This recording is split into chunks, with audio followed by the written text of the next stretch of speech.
Est-ce qu'il t'arrive d'être parfois fatigué le soir alors qu'en fait dans ta journée tu as l'impression d'avoir rien fait? Si c'est le cas, tu souffres peut-être de fatigue décisionnelle. Dans cette vidéo, je vais t'expliquer ce que c'est et surtout comment tu peux améliorer la situation. Salut, c'est Pascal et bienvenue sur cette chaîne. Donc je suis content de te retrouver aujourd'hui pour un nouveau sujet qui te concerne directement si tu es entrepreneur puisqu'on va parler de fatigue décisionnelle. Alors qu'est-ce que la fatigue décisionnelle? Du matin jusqu'au soir, tu vas prendre un nombre impressionnant de décisions. Par exemple, choisir comment t'habiller, choisir quoi manger au petit déjeuner, quel itinéraire prendre pour aller chez ton client.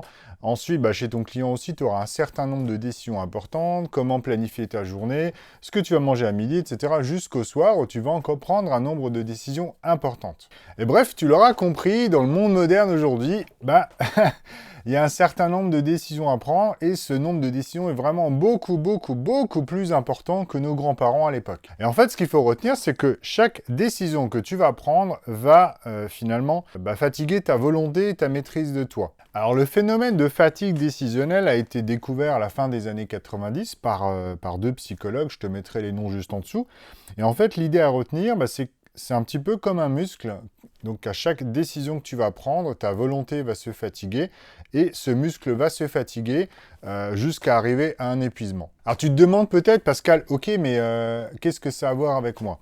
Alors, si tu es entrepreneur ou même salarié finalement, que tu as pas mal de décisions à prendre, cette fatigue décisionnelle va avoir un impact important sur ton quotidien. Plus ta journée avance, plus ta fatigue décisionnelle va se faire sentir, d'accord?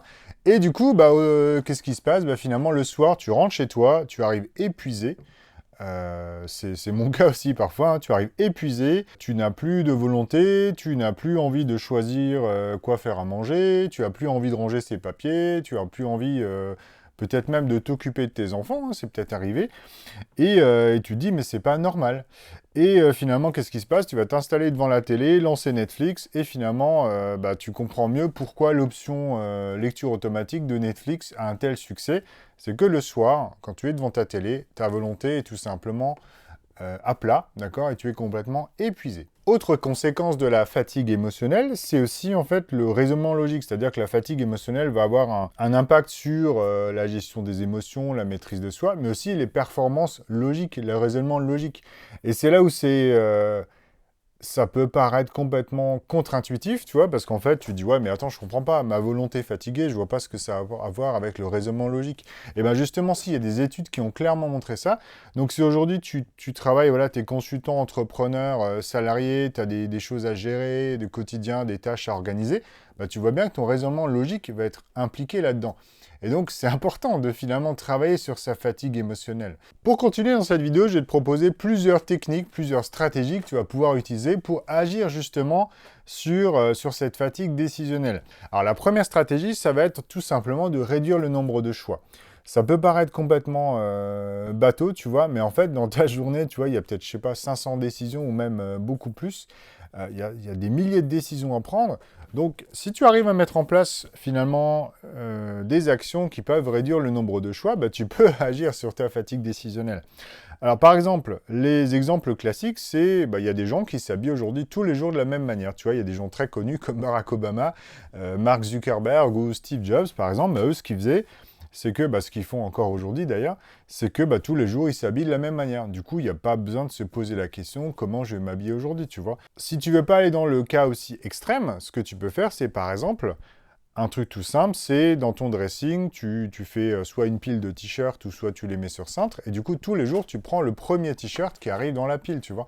Et du coup, tu ne te poses pas la question, quel t-shirt je vais mettre aujourd'hui. Autre solution, c'est, par exemple, comment réduire le nombre de choix, c'est simplifier tes choix en prenant l'option par défaut. Ça peut paraître bête, mais parfois, je ne sais pas, si par exemple, tu as des éléments, je sais pas, tu dois comparer différentes solutions, et que finalement, entre la solution A, la solution B ou la solution C, le choix est difficile à faire parce que finalement, c'est quelque chose de très proche, tu peux dire, ok, peut-être par défaut, je vais prendre cette solution-là. L'autre manière de décider, moi, c'est un truc que je vais t'en parler dans une prochaine vidéo, c'est peut-être jouer à pile ou face ou utiliser les dés. Tu vois, si tu as 3 choix à faire et que finalement, ça va te prendre, je sais pas, entre les choix, c'est quelque chose de, voilà, le bon choix, si tu veux, va être difficile à faire et finalement, les 3 solutions se ressemblent. bah, peut-être est-ce que jouer au dé va pas être plus simple que de passer 3 heures à choisir, d'accord? Alors là, je te parle évidemment de choix qui ont peu d'impact dans ta vie. C'est pas évidemment choisir le fournisseur pour les 6 prochaines années dans ton entreprise. C'est pas du tout pareil, d'accord? Donc je te parle de choix peut-être sans impact. Prends un dé, choisis, tac, et c'est réglé. Autre manière de réduire les choix, moi c'est quelque chose que j'utilise souvent, c'est les checklists, d'accord? Pourquoi les checklists? Ça te permet de ne pas avoir à réfléchir à chaque fois sur tes actions à faire. Donc les checklists les plus fréquentes que moi j'utilise, c'est par exemple quand je prépare mes affaires, pour partir en voyage, pour faire mon sac, pour aller travailler, pour emmener les affaires de matériel photo par exemple ou autre, je fais mes checklists. Par exemple, quand je publie une vidéo, j'ai une checklist qui permet de valider un certain nombre d'étapes. Donc là, pareil. Donc toutes les opérations répétitives, le fait finalement de ne plus avoir à réfléchir, de ne plus avoir à me dire « Ah, est-ce que je dois faire ça ou est-ce que je dois faire ça ?» Ce sont des choix en moi qui te réduisent finalement ta fatigue décisionnelle. Si tu aimes cette vidéo, je t'invite à exploser le like pour faire connaître la vidéo et surtout pour aider d'autres entrepreneurs. La deuxième stratégie pour réduire ta fatigue, en fait, consiste tout simplement à adapter ton environnement.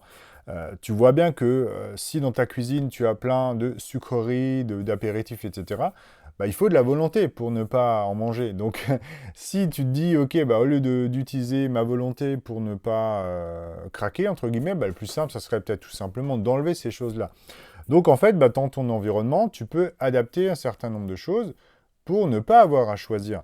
Alors, par exemple, pour le sport, c'est pareil. Tu peux préparer les affaires, ton sac de sport, par exemple, la veille. Si tu sais que tu vas à la gym, je sais pas, ou à la salle de sport jeudi, tu prépares toujours les jours précédents. Comme ça, le jour, voilà, jeudi matin, tu arrives, tu dis, OK, aujourd'hui, est-ce que je vais au sport ou pas? Non, tu n'as pas besoin de prendre la décision puisque ton sac est prêt, tu le prends, tu y vas, tout simplement. Troisième stratégie qui peut paraître bizarre, mais c'est aussi d'apprendre à lâcher prise, tout simplement.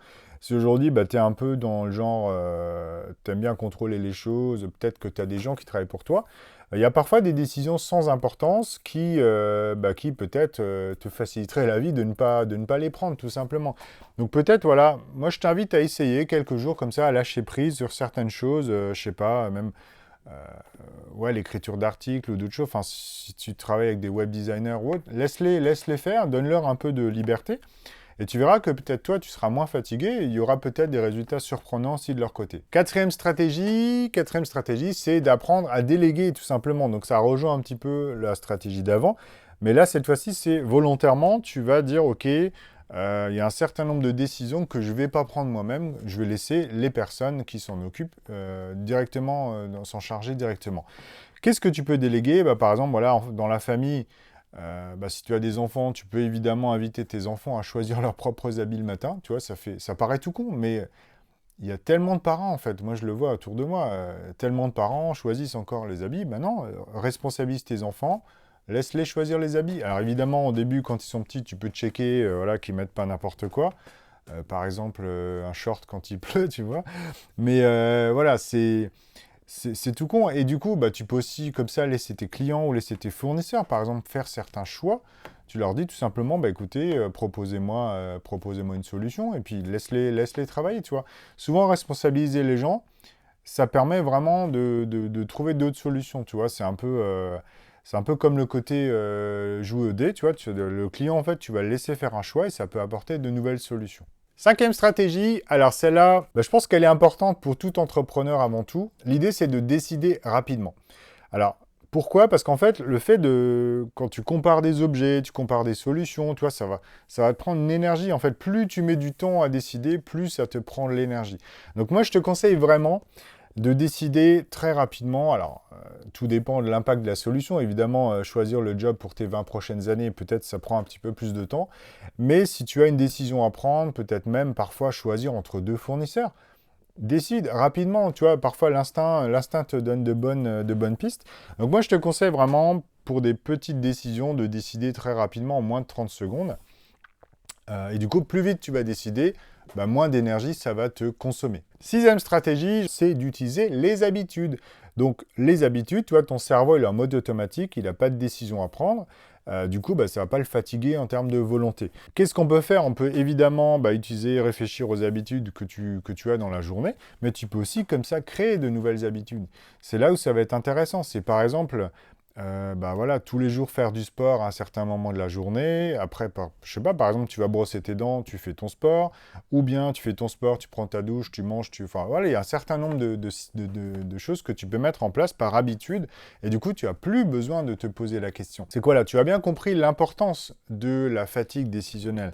Je pense que c'est quelque chose qui est sous-estimé chez les entrepreneurs, les cadres, tu vois, tous les gens qui réfléchissent beaucoup en fait. Récemment, parce que j'en ai même parlé récemment avec une amie qui me disait, mais tu sais, réfléchir, ça fatigue. Et moi, au début, je rigolais, je me suis dit, mais...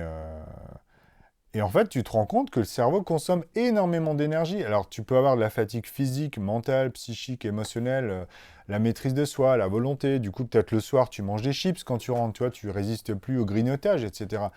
Donc, si c'est ce genre de comportement que tu as aujourd'hui, je t'invite vraiment à réfléchir à la fatigue décisionnelle. Je pense que ça peut être quelque chose qui pourrait changer ta vie.